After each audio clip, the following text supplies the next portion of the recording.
అందరికీ నమస్కారం. స్త్రీ శక్తి ఛానల్కు స్వాగతం, సుస్వాగతం. ఇవాళ కొత్తగా ఈ ఛానల్ని అందరికీ పరిచయం చేస్తూ అలాగే దీని ముఖ్య ఉద్దేశాలు ఈ పూట పంచుకున్నాను. ప్రతి ఆడపిల్లలో వాళ్ళకి ఉన్న శక్తి ఏంటి, వాళ్ళ ఆ శక్తిని ఎలా వినియోగించుకుంటున్నారు, దానివల్ల ఎటువంటి సత్ఫలితాలు దుష్ఫలితాలు పొందుతున్నారు, అలాగే వాళ్ళకి కావలసిన విషయాలు, ఉండకూడని విషయాలు, అలాగే మనం శక్తి స్వరూపాలుగా ఉన్నందుకు భగవంతుడు మనకి ఈ జన్మనిచ్చినందుకు మనం చేయవలసిన పనులు, ఉంటున్న పనులు, ఉండవలసిన పనులు, మనం చేస్తున్నవి, చేయకూడనివి, ఇటువంటి అన్నీ కూడా ఈ ఛానల్ ద్వారా అందరం ఒకళ్ళం పంచుకుంటూ ప్రతి విషయంలోనూ కూడా ఎందులోనూ స్త్రీ తక్కువ కాదు, అన్నింటిలో కూడా అన్ని రకాలుగా అందరిలోనూ గొప్ప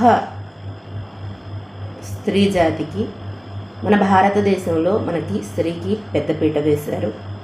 దాని గొప్పతనాన్ని మనం తెలుసుకుంటూ అలాగే దానిని మనం వినియోగించుకుంటూ మన కుటుంబాలకు, మన భారతదేశానికి మనం ఏ రకంగా ఏం చేయాలి అనేది తెలుసుకోవడం కోసమే ఈ ఛానల్ని ఈ పూట విశేషంగా ప్రారంభించడం జరిగింది.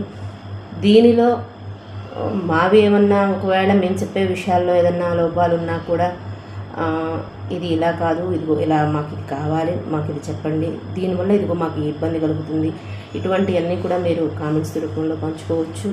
అలాగే మీకు ఏదన్నా భవిష్యత్తులో ఉపయోగపడే విషయాలు మేమేమైనా చెప్పు ఉంటే వాటిని చక్కగా సద్వినియోగం చేసుకుంటారని, ఇందులో ఎవరు ఎటువంటి తప్పు భావాలు తీయకుండా ప్రతి ఒక్కళ్ళు ప్రతి మనసుకు నచ్చినట్లుగా ఈ చిన్న ఛానల్స్లో, ఈ మాధ్యమాలలో మంచి చెడు పంచుకుంటూ అందరితో కలవాలి అనే ఒక భావంతో దీనిని ఓపెన్ చేయడం జరిగింది.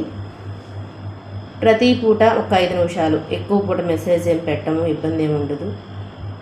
ఏ ఒక్కరికి ఇది ఉపయోగపడినా అందరూ ఆనందంగా ఉండాలనే ఉద్దేశంతో ఈ ఛానల్ని ఓపెన్ చేయడం జరిగింది.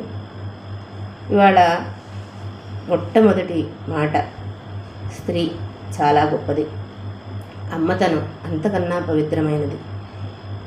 ప్రతి ఆడపిల్ల కూడా ప్రతి ఇంటి మహాలక్ష్మి.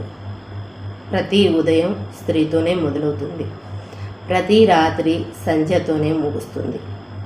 ఉషాదేవి, సంధ్యాదేవి ఇద్దరు పగలు రాత్రి. అలాగే స్త్రీ కూడా కుటుంబానికి ఒక గొప్ప వారధి.